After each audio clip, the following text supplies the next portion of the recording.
the very beginning of today's gospel, we hear the Apostle Andrew approached by some Greeks, that means foreigners, who had accepted Judaism and were participating in the Passover. And they asked Andrew what seems to be a pretty simple question or request. We would like to see Jesus. For whatever reason, Andrew couldn't handle that by himself. Philip couldn't handle that by himself, so he goes and gets Andrew's help before they go to Jesus. What if we just stopped right there in that gospel passage? Those of you who are here before Mass have heard the final part of a 10-part series that we've been doing here at the Cathedral of Christ the King about full conscious and active participation in the Mass as the source and summit of our Christian life. If we just stopped with that question that was given to Philip, we would like to see Jesus, and thought about that as the best preparation we could come to Mass with every Sunday, we would be on the right track. What if on our way here we were thinking about how we want to see Jesus? And more than see Jesus, how we want to hear Jesus, how we want to be transformed by Jesus, how we want to be completely enveloped in the love of Jesus, and how we wish to become Jesus' instruments in the world today. After Philip and Andrew come to Jesus and let him know that these Greeks want to see him, Jesus gives these words that, which in a typical way in John's gospel, require a bit of pondering to understand. And at first glance, he doesn't seem to answer their request at all. But if we listen closely to the words that Jesus has for Philip and Andrew, he is telling them what it means to be in his role, to be Jesus, to be the Messiah. It means he has to lay down his life and take it up again. He also tells them that where the master is, so the disciple is. It's a long way of telling them that they should be able to reveal Jesus through their own deeds and words. And we, as successors of that first generation of disciples, should find ourselves in the same place. Because the reality is that the world today is asking us who claim to believe, show us Jesus. Right around us in Lexington, in Fayette County, throughout central and eastern Kentucky, they will look to believers and say, show us Jesus. And we are empowered by our participation in this celebration of Jesus' life, death, and resurrection to show him to the world.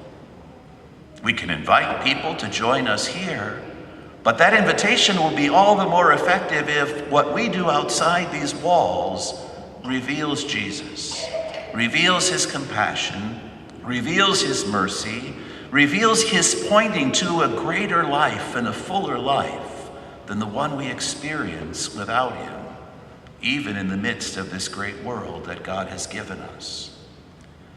Jesus speaks in this gospel passage about the significance of the hour. The hour is something that features very prominently in John's gospel, and the hour in John's gospel is not measured on a clock. It's not 60 minutes long. The hour for Jesus is his very purpose for coming into the world. The hour for Jesus is the fulfillment of his mission. We hear that word mission a lot in church. It comes from the verb which means to be sent. Jesus was sent by the Father to turn the world towards the Father. Jesus was sent by the Father to take on himself and absorb in himself all the consequences of sin, all the consequences of the world turning away from the Father and doing things our own way. And in this final week of Jesus' life, he is pondering the reality, because this gospel is set after his triumphal entry into Jerusalem. In this final week of Jesus' life, he is pondering the reality that now is the time to live out what he was sent into the world to do. In his humanity, he struggled. The word in John's gospel that it was translated as Jesus was troubled is much more profound than that. The word means he was shaken to the depths of his being. because he realizes that to fulfill what the Father sent him into the world to do means to suffer, means to be rejected.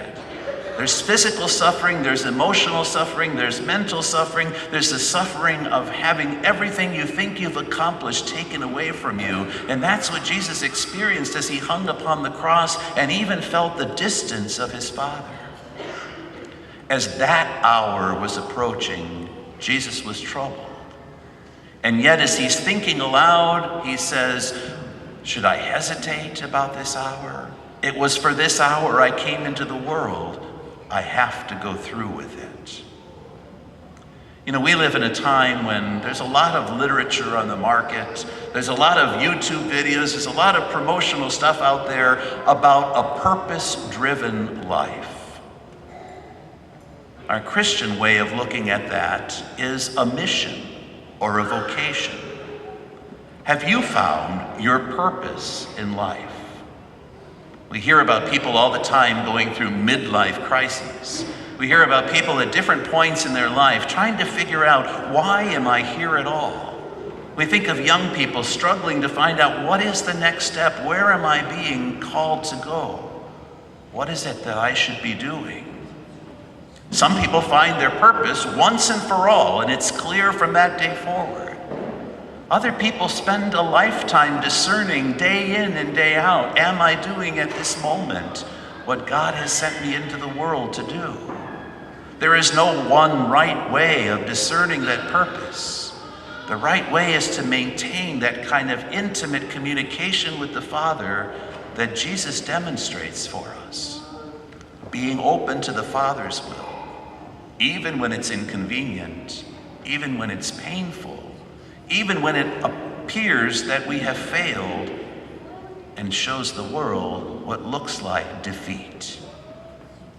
Jesus says, if you love your life, you'll lose it, but if you hate your life, you preserve it to life eternal. That makes no sense to us. And it's not meant to be taken in a literal way that we should hate our lives and look for ways to end it. On the contrary, what Jesus is inviting us to is not to put in so much faith, so much trust, so much stock in what is right in front of us, what we think is the wholeness of our life, and let go of God's bigger plan and bigger purpose. And Jesus tells us very clearly that we won't have a purpose-driven life. We won't fulfill a mission. We won't complete our hour and glorify God if we're only living for ourselves.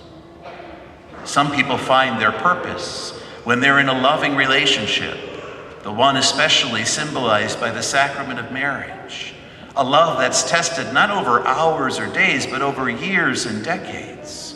When someone can share a life with somebody who looks back at them and sees goodness in that person that they don't necessarily see in themselves, and also loves them enough to point out faults that they know can be overcome with grace and with help. And some people see their purpose, their mission, their fulfillment in the lives of the children that they have been blessed to bring into the world. And some people see it through a career of serving others and contributing in some way to the betterment of the world in which we live. And those ways are not mutually exclusive. There are all kinds of ways in which we can bring to fulfillment God's plan for us. But all of them involve dying to oneself. All of them involve sacrifice and putting the goods and needs of another ahead of my own. Jesus, as he was facing death, reflected on the grain of wheat. It's something that as we hear in the context of the Eucharist, we should think about the bread that is brought forth made from ground up grains of wheat. The grain of wheat that falls to the ground and dies is just a grain, but it dies and produces a rich harvest. It's a seed for new life. Every one of us has a purpose as we're sent into this world. Every one of us has been given a mission that was confirmed in our baptism and in our confirmation. Every one of us is sent to reflect Jesus to the world today in our own particular way. Have we found what it is that God is calling us to do? Have we found the way to give God glory? Jesus knew that the time for God's glorification was near, that hour when he would be lifted up and draw all to himself. Let's pray that God enlighten us as we walk with Jesus through the moments of his suffering to the moment of his ultimate triumph. Let's allow God to transform the events of our lives and clarify for us his purpose and his mission for each of us. And let's collectively, as a body, reveal Jesus to the world that wants to see him.